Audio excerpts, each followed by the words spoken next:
Buster, you ready to go for a walk? All right, let's do this. Let's see. Let's flip this around. Aha. All right. So yesterday I talked about the need to have a good ticketing system so that you could have metrics. And I talked about one key metric, and that was total number of tickets, and broken down by technician, per day, per week, and so on. And how important those numbers are, but they're kind of a waste if you're tracking those numbers and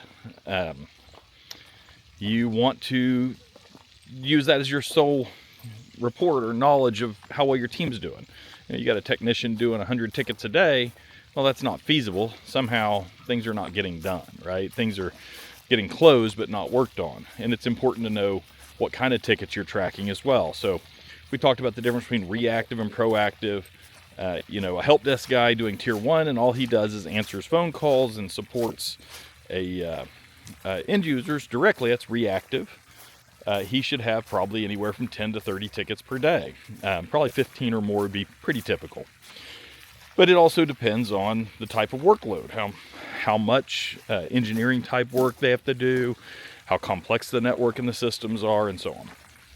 As well as how old the hardware and software is, if it's been properly maintained, or if they're working on computers that the organization operates until they literally die. That's going to be a lot more support, a lot more time for that technician. So we talked about that. So today we're going to talk about some different metrics. And we're going to take the dog out for a walk and go down to the lake and just see what that's about. So let me show you. Well, I'll turn it around here in a minute and let you see where I'm headed. Or what metrics do you need on your help desk to really know how they're performing and what's going on? Well, obviously ticket count, that's a big one. But again, it doesn't mean a lot without others. So other than ticket count, we want to look at number of tickets that are being resubmitted. And this is another one of those areas, and I mentioned this. I kind of touched on a bunch of metrics yesterday, just because you kind of have to talk about any one metric, because they all interconnect. But you've got to have a reopen ticket tracking. So when a technician closes a ticket and their ticket count is at 100 tickets per day, it's probably because they're closing tickets that are not really getting worked. They're probably getting reopened because they didn't put the time and energy into those tickets that they should have. And so that can create a false sense of accomplishment for you and others in your organization until the organization realizes what's going on and the customers are really unhappy and performance is really poor and so on. All right, I'm going to show you where we're headed here. Let me turn this around. So, Buster, what are you doing? Did you find something? So he's a mix of a rat terrier and something else. We just kind of adopted him recently, and he loves to go hunting for field mice. And so this is the woods. This is all Corps of Engineer. It's actually a wetland behind our house. And I like to walk through here. It's about a quarter mile to the lake or so. And it's a little bit sketchy at times, but it's a fun walk. Here we go. It's me again. All right. So to make sure that your technicians aren't just closing tickets randomly, you're going to have, again, a way to track the tickets that are getting reopened. And that goes back to having a good ticketing system. So usually the way you track that is through having good policies and procedures and accountability for your team. Your example is someone puts a ticket in, technician closes it, doesn't do a good job on it, gets reopened. When that person calls back into the organization or submits a ticket, they should have an easy way to submit that ticket and say, hey, I'm reopening a ticket. For us, that would be like a ticket portal where customers can go in and reopen an existing ticket that was closed. That's awesome because you can kind of say, hey, it's on the end user to make sure that those things are getting properly reopened so that it's not a new technician working on the same issue, because that's really frustrating to your customer. It's going to kill your customer satisfaction because everyone starts all over again, right? They may go look and read at the ticket logs to see what was going on originally, but they're really starting over, and that's just going to irritate your customers. All right. So now you've got a process for customers to reopen tickets. Now, if the customers don't follow it, it's not going to do you much good. So if someone calls in and says, hey, I've got this issue, so-and-so worked on it yesterday, and it didn't get resolved. Well, your team has to be trained to say, oh, okay, do you have a ticket number? No, I don't. Okay, what's your name? They go find the ticket, take a few seconds, reopen the old ticket, and either assign it to the same person if the customer is willing. And sometimes they're frustrated and they don't want to talk to the same person, but they reassign it to that person. And then you should have statuses for reopened tickets so you can track how many are reopened per technician, per day, per week, per month, and so on. And that's how you protect yourself against the technicians just closing as many tickets and saying, feather in my cap, oh, I did 50 tickets a day, I'm really good. And they're really not. They're just doing really low quality work. All right. So that is a really important metric that goes hand in hand with the number of tickets being opened or closed per day. Now, I haven't talked about, total tickets open. There's overarching metrics for your organization as well, not just tied to technicians, but I'm mainly focused on, right now, technician performance and how you can manage that. So if we've got number of tickets per day per technician, if we know how much work can be done per technician per week, we talked about 80% billable as our term. That means that 80% of their 40 hours per week is used to resolve issues.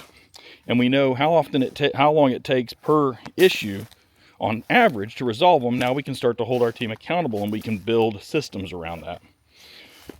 So what are some other metrics and KPIs? Well, there's a thing called a service level agreement. When you're a third party like us, a service level agreement is a agreement on how long we think it'll take to get to a ticket on average, work the ticket or schedule it, and resolve the ticket. Now, the problem with SLA agreements is most of them are vapor. Most of them are, no one's going to say this is my guarantee. I take that back. Some people do, but when they say that, the remediation when they don't meet their guarantee is pretty pathetic. Microsoft, Google, Amazon, all of them will say, well, if we don't meet 99.99% uptime, we'll give you a discount on your bill. What's that really look like? Well, I'd have to do the numbers, but 99.99% uptime means you could probably be down for hours, and you'll get a percentage discount on your bill for those hours. Well, how many hours are in a month, right? There's, 365 days a year times 24 hours per day. You do the math, and that's a really small segment of your overall bill, but the impact on your business is tremendous. So even though SLAs are out there and you look at them and you say, oh, that looks great, even when people guarantee them, the guarantee is pretty lame. It doesn't really do anything. What you need to do, and you as a business with in-house IT, is you need to have your own internal SLAs. What is your expected amount of time it's going to take to work a ticket from once it's submitted? So it comes in, goes into your ticketing system, sits in the queue. How long until someone's going to pull that out of the queue and work it, or schedule it for someone to work? And that's the first metric. The second metric is how long until it actually gets worked. And the third metric is from the time it's worked until it's closed. How long did it take to work the ticket? So if you figure a help desk ticket tier 1 takes on average about 15 minutes to complete, then, got a little grass snake. I'm going to flip it around, let you see that. Let's see if we can get down there. Little green grass snake right there. Don't get near it, Booty Scooter. Hey, watch it. It's going under the tree. All right. The dog will chase just about anything he sees out here. I have to be careful he doesn't chase the wild turkeys we got. All right, so we talked about SLAs and tracking those numbers, and that's an organizational goal. That's where if you have an internal IT department, you need to sit down with your organization and say, what is acceptable to this organization? They should be able to tell you, if they say we expect to have every ticket worked as soon as it comes in, then you go, okay, we can do that. On average, we get X tickets per day. Here's how much staff I have to do those based on the average time per ticket. Are you willing to hire that much staff? You're not? Okay, well, let's talk about what's reasonable. This is how you get to that point where it's not your fault as a manager, if you are a manager, that you're understaffed or you're overworked. It's metrics, KPIs. You can hold your management people over you accountable for giving you unreasonable expectations. Now, they may still do it, and they may not care. That's a problem for you to decide if you want to continue at the organization you're in. I know that's a harsh thing to say, but that's the truth of things. If you can't affect change in your organization and you're doing your part, it may be time for you to look elsewhere. But not until you put your time and effort, of course, into trying to remedy the organization and building alliances and solving problems. All right. So SLA, time to work from the time it's submitted, time to schedule, if you have a scheduling tool where you schedule the work out, and then how long until it's been worked, and lastly, how long until it gets resolved. So all those numbers matter. So if you're talking about help desk, then you're talking about a typically tier one is going to be mostly just basic computer problems. You can start to come up with metrics and numbers to get those things resolved. You look at the total quantity coming in, you build a plan around how much time it takes to do those things, and now you've got actionable information for management to understand what's going on in your department. Pretty simple. That's about all I'm going to cover today. I will go into some more on KPIs, and I'm going to probably start really getting into the weeds and tying a lot of the KPIs to not just how you track them and how you use them, but how you actually tie those in with other things going on in your organization that's reportable and actionable for managers and others. But that's all I got. Take care. All right, so I made it through the woods back there, and I'm now headed just about to the water. I'm going to spin you around so you can see it. So that is the lake. He's on the hunt again. Get him. Sick him.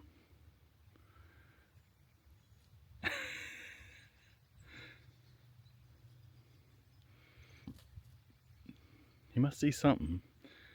He's such a funny dog. I can say sick him. He'll just attack whatever it is, and even if it's nothing, he just goes crazy trying to find whatever it is. He just knows it's there. If I saw it, I wouldn't lie to him. I lie to him all the time.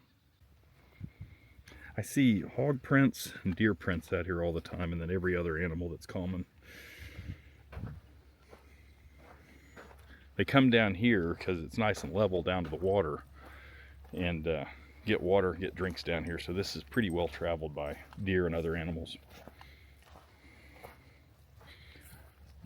I've never been down here and saw a bunch of ducks in the water, so that's kind of neat. I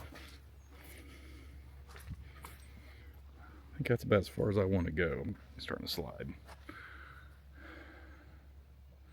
So that's the lake, and you can normally see the other shore. You can kind of maybe make it out on the far side there at darker area.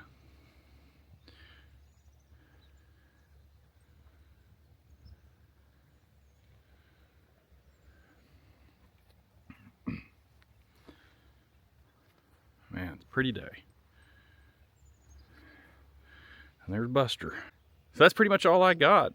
Just doing a little stroll out in the woods today, talking about tickets and metrics and KPIs and how to manage your IT team. And going to keep on this. I'll hit some more tomorrow or maybe the next day. But I'm going to try to add a little bit every day about how to manage your teams, how to help them show their value, and how you can show your value and really help manage your managers that are over you as well. So give them numbers to act on and give them numbers to reward you and your team on.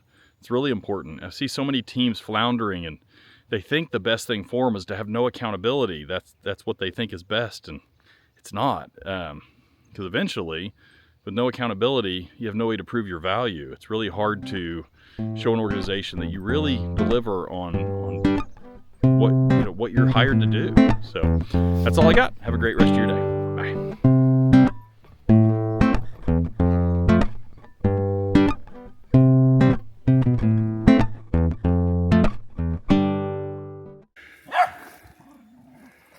Boy, these thorny vines are a mess.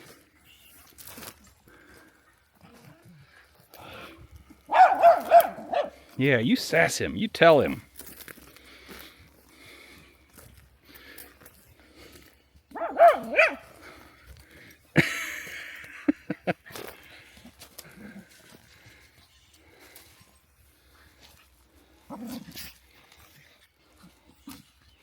He's determined. That's that rat terrier right there.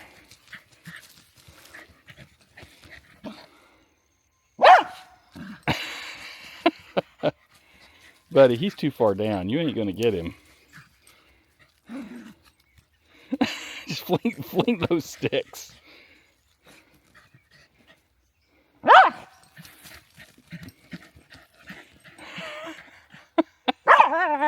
Oh, this is insulting.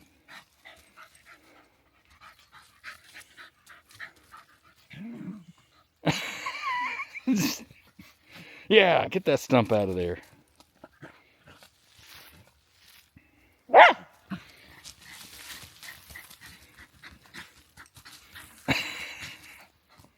You still got enough energy?